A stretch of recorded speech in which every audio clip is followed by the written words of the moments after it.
2023년도 중반기 에어프레미아 자소서 가이드 시작하겠습니다.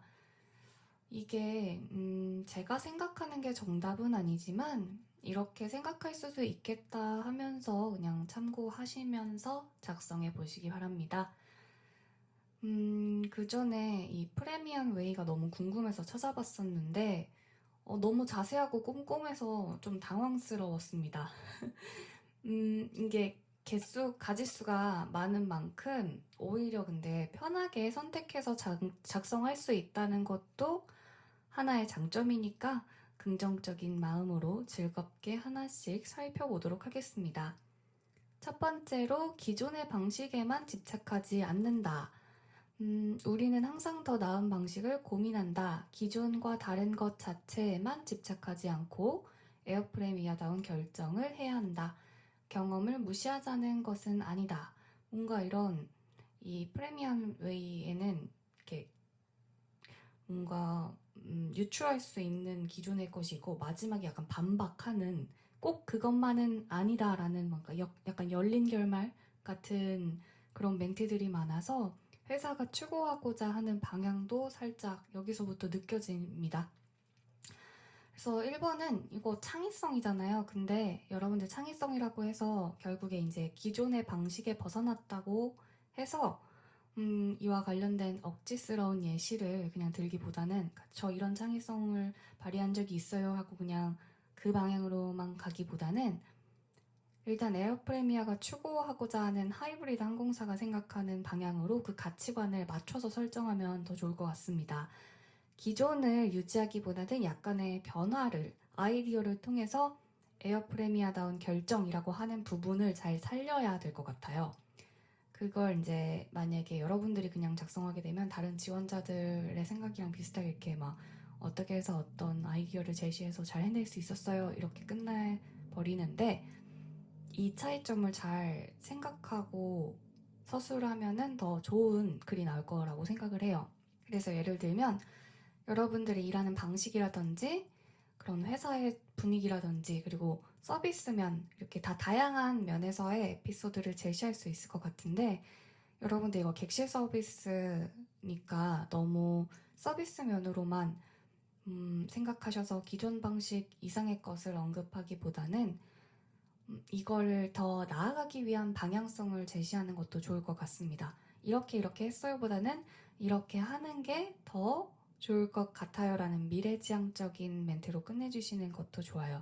그러니까 예시를 쓴다고 해서 너무 과거에 집착해서 제가 이랬어요 라고 해서 끝나버리면 사실 이건 그 과거에 멈춰있는 이야기를 서술한 게 돼버리니까 여러분들이 생각하는 기존 방식에 집착하지 않는 방향성을 에어프레미어랑 잘 좀 이해가 되셨으면 좋겠는데 잘 이렇게 버무려 주세요, 여러분들.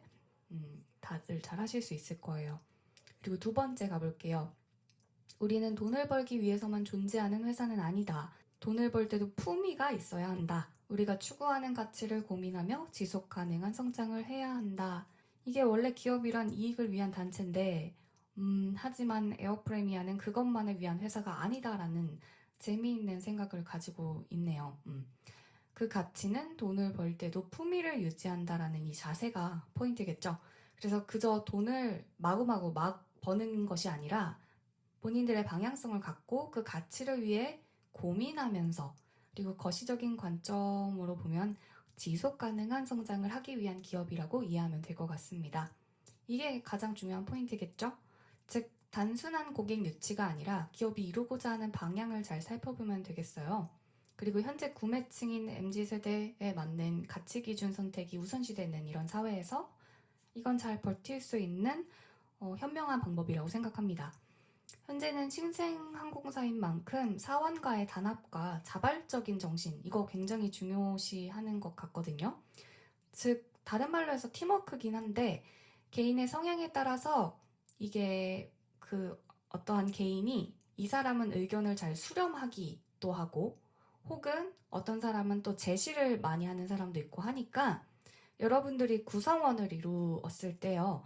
평소에 본인은 어느 위치에 있는지에 따라서 어떤 방향성을 가지고 스토리를 구성해 나아갈지를 생각하고 가이드를 잡으면 될 것 같습니다.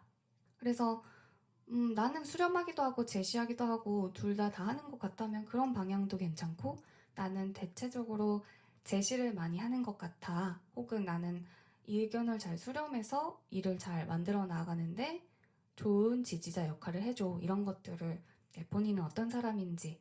그래서 그게 기업이 성장하는 방향에, 그래서 기업이 돈을 버는 그 과정에서 어떠한 식으로 작용이 되는지가 중요한 것 같습니다. 세 번째는 고객보다 고객의 니즈를 더 잘 알아야 한다. 전문가로서 고객의 니즈를 알고 한 발 앞선 결정을 한다. 항상 고객을 알고자 노력한다인데, 이것도 결국에는 경영에만 힘쓰는 것이 아니라, 뭐 경영이 고객을 알아야 되는 거긴 하지만 뭐 고객을 아는 자세가 더 중요하다라는 부분입니다. 그래서 고객을 알기보다는 고객이 니즈를 알아야 충족시켜 줄 수 있다는 CS의 기본 개념인데, 이건 본인이 경험을 통해서 얻게 된 에피소드에서 제시할 수 있겠습니다. 고객보다 고객의 니즈가 중요하다는 의미는 이게 고객이 중요하지 않다라는 게 아니라 고객 니즈, 즉 고객이 니즈를 요구하는 이유, 그 본질에 대해서 파악해야 한다라는 말이거든요. 그래서 고객 니즈를 고객이 필요로 하는 으로 해석하기보다는 고객이 느끼는 결핍과 불편이라고 생각하면 오히려 더 받아들이기가 쉬워지거든요.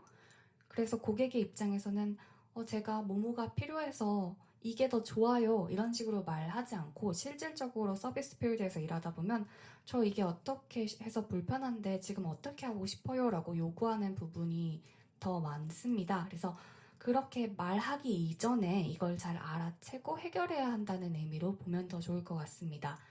즉 기업이 지속 가능한 그런 발전할 수 있는 원천이 된다라는 거죠. 그래서 고객보다는 고객의 니즈를 더 잘 알아야지 더 발전할 수 있다는 신생항공사의 그런 마인드라고 볼 수도 있겠습니다.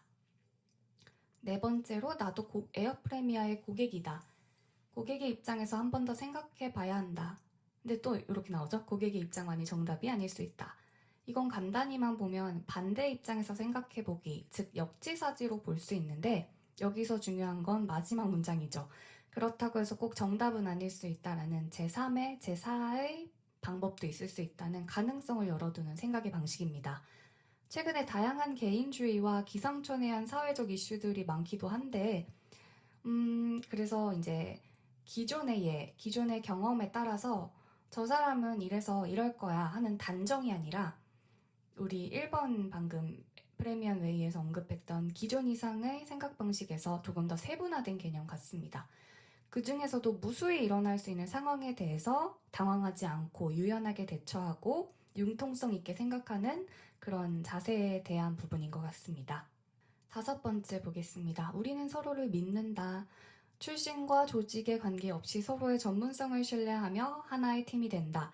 신뢰는 무관심이 아니다. 더 많은 대화가 필요하다. 간섭하지는 말자. 여기도 간섭하지 말자까지 이렇게 하나를 이렇게 항상 더 이렇게 얹어주는 느낌이 있습니다.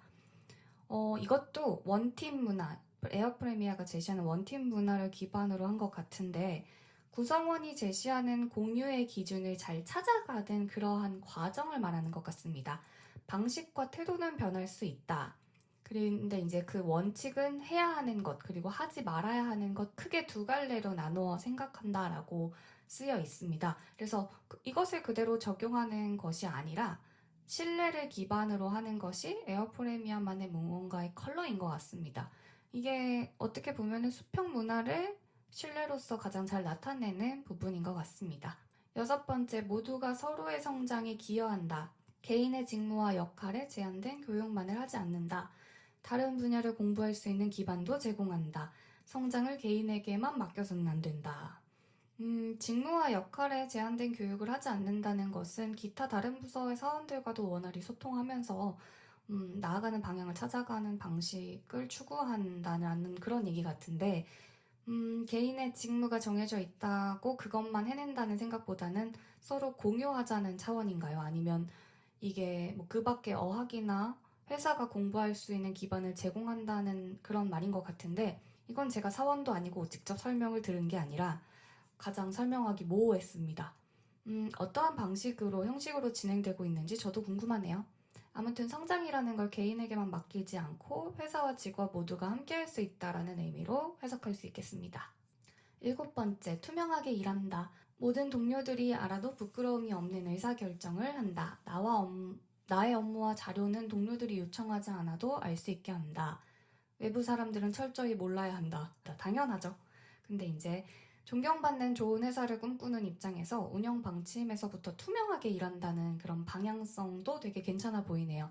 이게 글로는 되게 쉽게 쓰여 있는 말인데 투명하게 일하기가 되게 어렵잖아요. 그래서 일하기 쉬운 환경을 만드는 입장에서는 어떤 의미인지도 알 것은 같습니다. 그래서 전체적으로 업무 인계 같은 조금 시간이 지체되는 일들, 그러니까 시간을 들여서 하는 그런 일보다는 간결하고 임팩트 있게 워크 퍼포먼스를 하길 원하는 건가요? 그렇지만 다만 외부 사람들은 철저히 몰라야 한다라는 게 되게 중요한 포인트인 것 같습니다. 그러니까 본인들이 업무하는 데는 되게 투명성을 공유하면서 이렇게 해야 된다. 이게 따로 시간 들이지 않아도 이게 너무 투명하다 보니까 군더더기 없는 설명 없이도 서로가 파악하고 일하는 데, 그러니까 효율적인 업무를 위한 그런 부분인 것 같습니다. 8번째는 결론 없는 회의는 회의가 아니다.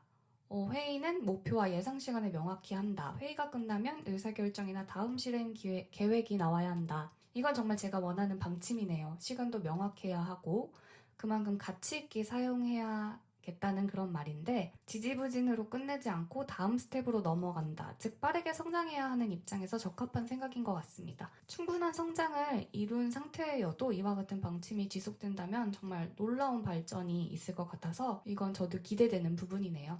이건 여러분들이 일 처리를 어떻게 단계적으로 잘 처리하는지 보여주는 포인트인 것 같습니다. 9번째, 직급과 나이에 구분 없이 서로를 존중해야 한다. 반말한다고 친근해지는 것은 아니다. 상호 합의한 반말은 막지 않는다. 수평 문화에 대한 게 또 나왔네요. 반말은 상황에 따라서 친근한 느낌도 주지만 존중받지 못하는 부분에서 오해를 사기도 하는데요. 하지만 서로가 동의하고 존중하는 관계에서의 반말은 괜찮다고 하니까 여러분들이 살아가면서 말이 주는 무게에 대한 사례를 언급하면 좋을 것 같습니다.